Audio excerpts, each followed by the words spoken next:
How can I help you, sir? Hi, I'm interested in renting an apartment in your building. Can you show me around inside? Sure, my pleasure. Do you know what kind of apartment you're looking for? I'm thinking of something for my best friend and I. The apartment doesn't have to be too big, just something comfortable for the two of us. I'm looking for a kitchen, 2 bedrooms and a bathroom, just something simple. Okay, well, let me show you what we have to offer. We divide our apartments into 3 categories. There are standard apartments, upgraded standard apartments, and luxury apartments. Please follow me. This apartment just went up for rent yesterday. The old tenants moved into a larger one. This apartment is what I call the standard apartment. It's small, but has everything you need. The kitchen comes with a refrigerator, an oven, and a stove. There is 1 bathroom with a shower, but no bathtub. The rooms are a good size, and both have their own closets. The living room has enough space for a couch. We will provide a television for you. These apartments are very popular with students because they are affordable and practical. Right now, we are renting these out for only $1,000 a month. I think this is a little bit on the small side. There's no space for a dining table or even for an extra desk. We will both need room to study. If there are guests over, we hope to be able to have a dining table big enough for at least 4 people. Do you have anything slightly larger? Maybe just an apartment with a bigger living room? Well, let's take a look. Right now, we also have an opening for a luxury apartment. This apartment is larger. It has 3 bedrooms, and all 3 are larger than the last one, and there are 2 bathrooms, and all have bathtubs. The kitchen is also larger, and come with an additional dishwasher and freezer. The living space has plenty of space for a dining room. How much is the rent on these apartments? These are more expensive, usually in the $2,500 range. Don't forget that there is an additional bedroom, so you could find another roommate to lower the cost. I think that's a little bit on the expensive side. We don't really have the time to find another roommate, so it's probably better to stick with the 2-bedroom places. Is there anything between these 2? Come with me. I can show you this apartment right now. But there are people living in it. There are no more of these kinds of apartments available at this moment. But if you decide that you like it, I can put you on the waiting list. And as soon as we have openings, you will be contacted. Sure, let's take a look. This is the upgraded standard apartment. As you can see, it's larger than the other 2-bedroom apartment. There are 2 bedrooms and 2 bathrooms, 1 in each room. The living room comes with a television, but no furniture. The kitchen is around the same size as the other smaller apartment. The basic difference is the additional bathroom and larger living room. These rent for around $1,400.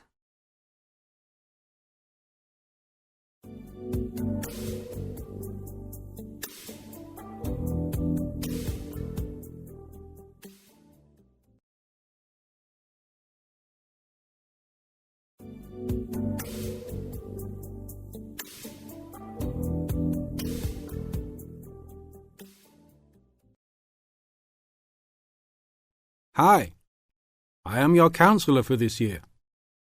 Today, we will visit the facilities available to you on our campus. As students, you should take advantage of everything you have available to you. How many of you like sports? Well, I hope most of you do, because our school has great sports facilities. We have an indoor gym with state-of-the-art equipment. First, I want to tell you about our basketball facilities. There are 2 basketball courts. Both are full court and open for student use. We offer basketball leagues that all students are invited to join. Just sign up with a team. Usually there are games on the courts, but during league time, only the teams are allowed to use the courts. The basketball courts are open 24 hours a day. If you want a job, you can be a referee at the games. Next, I want to tell you about the tennis facilities. We have 5 tennis courts available for student use. The tennis courts are open every day, 8 a.m. until 10 in the evening. You should call ahead to reserve a court because they are very popular and can often be booked weeks in advance.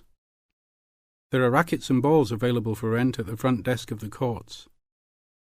There is an Olympic-sized swimming pool that is open for students and the general public. There are also showers and locker rooms available. The swimming pool is open every day, 9 a.m. until 7 in the evening. There are openings for the position of lifeguards, so if you are looking for a job in the sun, this might be good for you.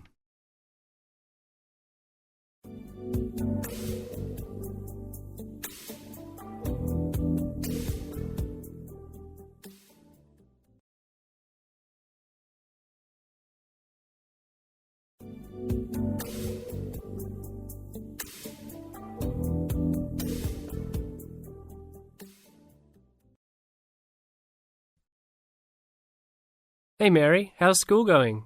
Haven't seen you in a while. What have you been up to? John, good to see you again.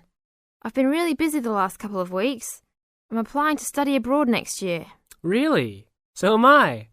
I think it will be a great experience to be able to study in another country. What country do you want to go to? At first I wanted to study in Africa, but my parents really don't want me to go there because they think it will be dangerous. So now I'm thinking about going to Spain, Italy or Japan. Actually, I think Africa would be a fascinating place. I would want to go there to visit. Maybe not to study, but definitely I would want to go visit. For next year, I want to go to either China or Germany to study, but my parents can't afford any European countries, so maybe... Why China or Germany? Well, I want to go to China because I think it's a really interesting country with a long history. Plus, it has been changing so much, and I think it is a great time to be there. I really want to improve my Chinese also, and I've been taking Mandarin courses the last 2 semesters. I would want to go to Germany because my mother is German, and I want to learn more about my cultural background. How about you? Why the countries you chose? Well, I want to go to a Spanish-speaking country. I took Spanish in high school, so I figure if I go to a Spanish-speaking country, I'll be better off knowing some of the language already. But I have already been to Mexico many times, and South American countries don't have classes for my major, except for Brazil, but they mostly speak Portuguese there. I would want to go to Italy because I want to do a study about ancient Roman civilization. It has always been a dream of mine to go and see Pompeii and the volcanic ruins. Plus, my family has Italian roots and I love Italian food. I want to go to Japan mainly because my girlfriend was born in Japan and always tells me all of these fascinating stories about Japanese history and culture. I am a big fan of sumo wrestling also, so I've always wanted to see a sumo match in person. I really love sushi and almost all Japanese food. Recently, I have started to watch some Japanese baseball too. But of course, these are all secondary reasons. My main reason is of course my girlfriend and understanding her culture. I don't speak any Japanese though, so that is my major drawback. I think it is much better to go to a country if you can speak the language. That's great. When do you have to decide by? I have to finish all my applications this week. I'm really stressed trying to finish everything, on top of all my schoolwork. I'm almost done with my applications. I just have to finish the Italy application.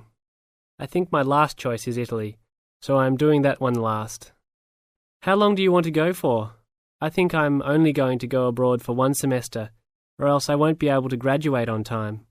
I have many classes left until I can finish my degree, and I'm not sure if I will be able to take them studying out of the country. I think I might be able to study in Spain because my Spanish is fluent, but definitely not in Italy or Japan, unless they have classes offered in English. I want to go for a year. I've heard that it's better to go for a year because you get a full experience and get a better grasp on the language. But I understand that most people can't finish their degree in time. It was hard trying to decide which country I would rather go to, but I think my first choice is to go to China. I know Germany will be great also. Either way, I will be thrilled to have the opportunity to study there. What's your first choice? I really don't have one. Actually, I think I'm like you. Just being able to study in another country will be great. Either Japan or Spain will be awesome. Italy will be awesome too. But I've been there a bunch of times, so I think I prefer to go somewhere else. Sounds exciting. We'll have to go to class now. It was great talking to you again. See you around next time? Yeah, sure. See you around. Hope that everything goes well.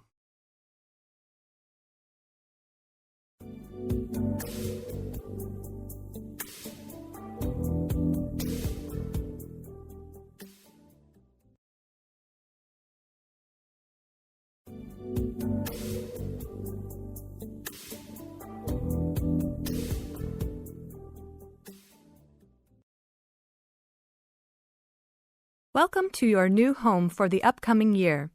These dorm rooms are among the best in the nation and are the newest ones at this school. So I hope you will all learn to appreciate them and take good care of all the facilities here. I am Gina, and I will be residential advisor in this building for the year. Today I am going to tell you about some of the programs and facilities that are available to you. I will also be telling you the rules that everyone is expected to abide by. I will be asking you to give me your full attention for the next few minutes. I will first tell you about the facilities that are available to you. The dining facility is located on the first floor of the building. It is open 7 days a week from 7 a.m. to midnight. All the food offered to students is freshly made every day, and my own opinion is that the food is actually quite good. Feel free to come and grab a banana for breakfast, or sit down with a group of friends for dinner. Although your meals are served buffet style, please do not waste food. All students are expected to clean their own tables after meals. In the basement of this building, there is a gym and recreational hall. The gym has workout equipment such as treadmills and weight sets. In the recreational hall, there are ping pong tables and a pool table for student use. You must sign in when using this equipment, and you will be held responsible for any damages or losses. The gym and recreational hall are open daily from 10 a.m. to 10 p.m. There is a kitchen located on the second floor of this building. Your dorm key will open this door. Inside there is a refrigerator, a microwave, an oven, and a stove. This room is open 24 hours a day, 7 days a week. If you decide to cook a meal, please be considerate to all the students and clean up after yourself. You can use some food in here, but please do not make a mess. Some students do end up having their food eaten from the fridge, so be careful. Don't leave anything that looks like it tastes really good. Do not leave pots and pans lying around in the kitchen. Please store these in your room. There are many programs being sponsored by our building this year. One of the most popular is our Saturday morning outings. In the past years, these trips have included going fishing, hiking, cycling, ice skating, and even going to the beach. There will be a listing of scheduled events coming out soon. The university sponsors these trips, so transportation will be provided. However, there are usually some costs associated, though they are usually minimal. Our building also has a volleyball team. All students who live in this building are welcome to join. Last year we won first place in the dorm league. Please sign up at the front desk if you are interested as soon as possible, as there are only 20 spaces available based on a first-come, first-served rule. The last things I want to talk about are the rules of our building. I know rules can be boring, but they are necessary to ensure the welfare of everyone living here. First, noise levels must be kept to a minimum after 11 p.m. Many students have early classes, so for those of you that have the luxury of sleeping until 10, please don't stay up late making lots of noise. Secondly, all visitors must sign in at the front door. Even if you have friends that are regular visitors, they must still always sign in. This rule is to prevent theft and robbery from occurring. Thirdly, alcohol and drugs are not permitted in this dorm in any place or at any time. Lastly, just be safe and have a great time. University is the greatest time of your life, so make the most of it. Thank you all for your attention.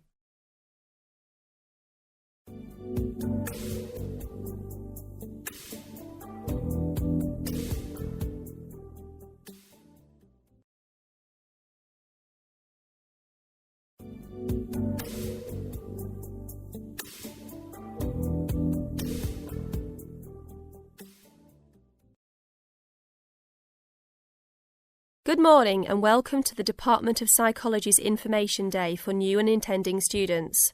I'm the head of the department and today we plan to give you a clear idea of the main courses we offer, their entry requirements, duration, and the types of jobs you might obtain after gaining these qualifications.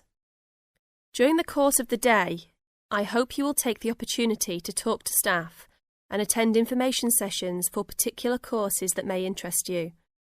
Some of these courses are open to school leavers, but some have particular entry requirements, so it is important to note these. Firstly, the Certificate in Psychology is offered as a 6-month course for those wanting a general introduction to the subject for personal or work-related purposes. There are no specific entry requirements.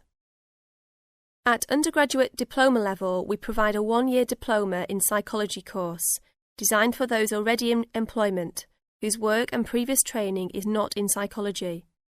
There are no particular entry requirements, and students in this course usually take it to help them progress into their careers.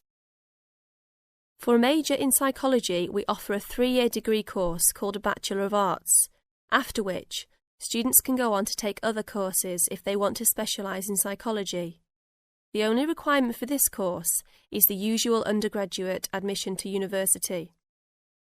Now, for the more specialised courses in psychology, we offer a master's degree to be taken over 18 months. This can be by research or coursework, but entry to this programme is only through first gaining a degree in psychology. That means you must have a degree majoring in psychology. And lastly, for those wanting clinical qualifications at postgraduate level, we offer a diploma in clinical psychology over a 12-month period, usually called Clinical Psychology Diploma, for short. The minimum entry requirement for this programme is an appropriate honours degree.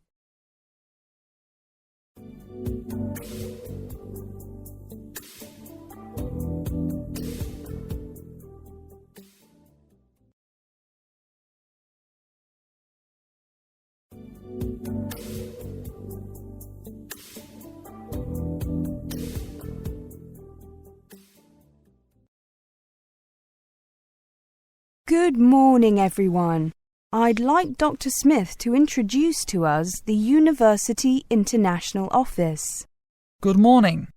Welcome to this introduction session about the University International Office.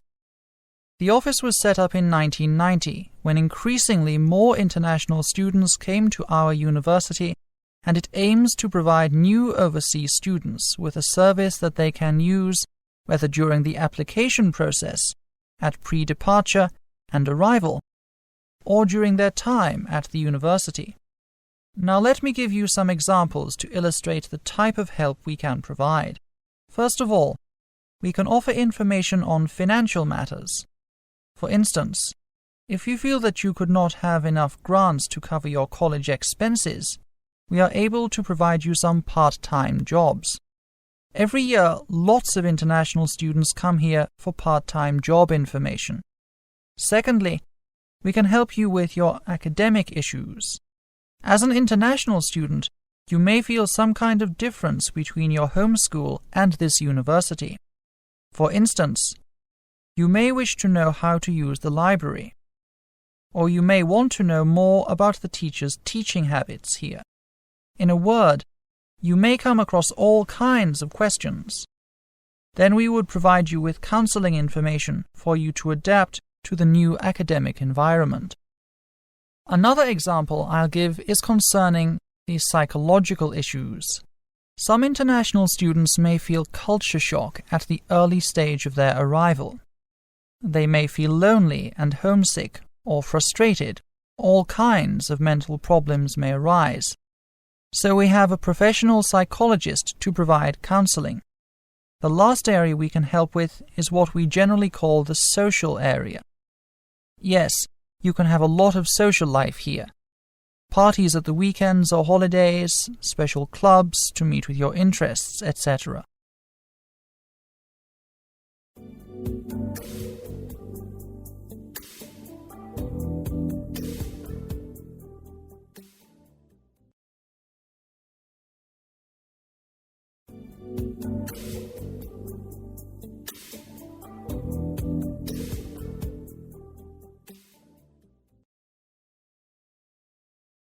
Good morning. I've heard that you offer walking tours of the city. Yes, we do. We have 4 walks. Did you have any particular one in mind? Not really. Actually, I don't know anything about your tours. Could you... Of course. Here's our leaflet. Let me take you through it. Our main walk is a comprehensive one of the city centre, lasting a whole afternoon. It is quite long, but takes you to all the main sites and a few lesser-known ones. As you can see, we take in the castle, the cathedral, the historic houses along the riverside, and the city gate. Halfway through, we stop at the oldest pub in the city, the Cat and Dog, for refreshments. That looks very interesting. I see you have a walk that just takes in the castle. Yes, it spends more time examining the castle and its history. The first tour I mentioned visits the castle briefly, but this one includes visits to all the exhibits there and a longer walk along the castle wall. I heard something about... yes, there it is, the ghost walk in the evening. Ah, yes. This is a very popular tour. You'll need to book ahead for this one. The tour starts here at 8 p.m. every evening except Mondays and finishes here at about 2 hours later. Which places are visited on the walk? Well, again, we take people to the castle and to the cathedral, but we don't go inside. At the cathedral, we see a few tombs and tell people some pretty grisly stories. Is the walk suitable for children? Not really. Actually, all 4 of our walks are really for adults, or at least older children. And the 4th walk is... Well, it follows the life and times of Robert Jones, the famous Victorian writer who was born here and lived here most of his life. We take people to see where he was born, educated and lived. This tour is popular with people interested in Victorian architecture, as much as with people interested in literature. I see. Now, prices. They're not listed here in the brochure.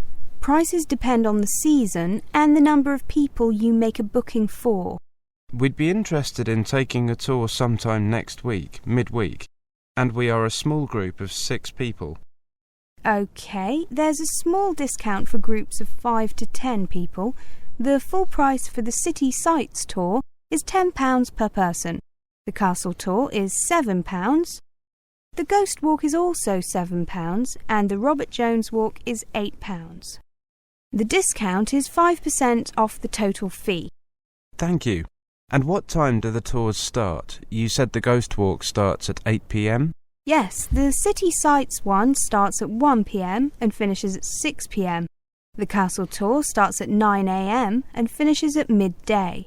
The Robert Jones Walk starts at 2 p.m. and finishes at 5 p.m. The Ghost Walk is not on Mondays. How about the other walks? The same. Our office is open on Mondays for booking walks, but there are no tours that day. I see.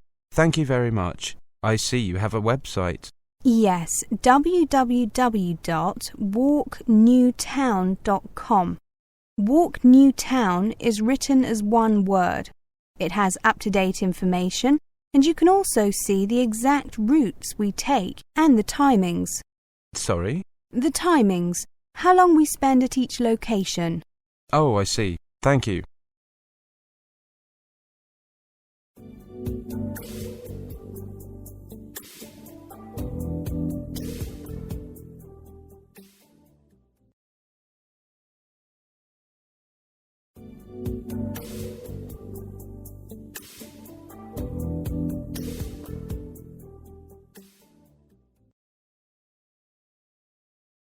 Today we're going to look at recycling programs. The confusion over what we can and cannot recycle continues to confound consumers. Let's look at plastics first, as they are especially troublesome since different types of plastic require different processing to be reformulated and reused as raw material. Some municipalities accept all types of plastic for recycling, while others only accept jugs, containers and bottles, with certain numbers stamped on their bottoms. The symbol code we're familiar with, a single digit ranging from 1 to 7 and surrounded by a triangle of arrows, was designed by the Society of the Plastics Industry, or SPI, in 1988, to allow consumers and recyclers to differentiate types of plastics while providing a uniform coding system for manufacturers. The numbers, which many countries now require to be moulded or imprinted on all or at least most containers that can accept the half-inch minimum size symbol, identify the type of plastic. The symbols also help recyclers do their jobs more effectively. The easiest and most common plastics to recycle are made of polyethylene terephthalate, or PETE, and are assigned the number 1. Examples include soda and water bottles, medicine containers, and many other common consumer product containers. Once it has been processed by a recycling facility, PETE can become fiberfill for winter coats, sleeping bags, and life jackets. It can also be used to make bean bags, rope, car bumpers, tennis ball felt, combs, cassette tapes, sails for boats, furniture, and of course other plastic bottles. Number 2 is reserved for high-density polyethylene plastics. These include heavier containers that hold laundry detergents and bleaches as well as milk, shampoo, and motor oil. Plastic labelled with the number 2 is often recycled into toys, piping, plastic lumber, and rope. Like plastic designated number 1, it is widely accepted at recycling centres. Plastics that are less commonly recycled include polyvinyl chloride, commonly used in plastic pipes, shower curtains, medical tubing, vinyl dashboards, and even some baby bottle nipples.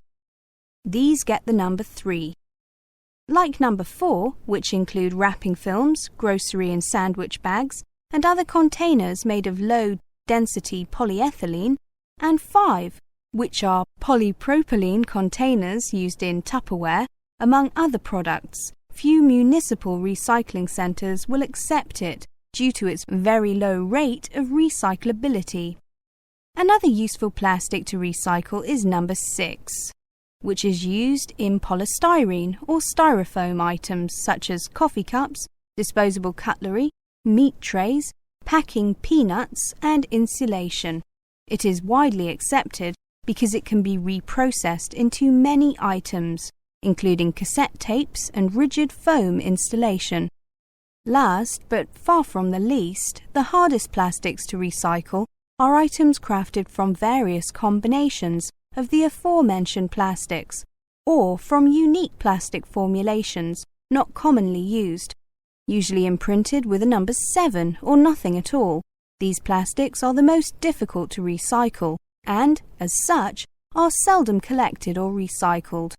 More ambitious consumers should feel free to return such items to the product manufacturers to avoid contributing to the local waste stream, and instead put the burden on the makers to recycle or dispose of the items properly.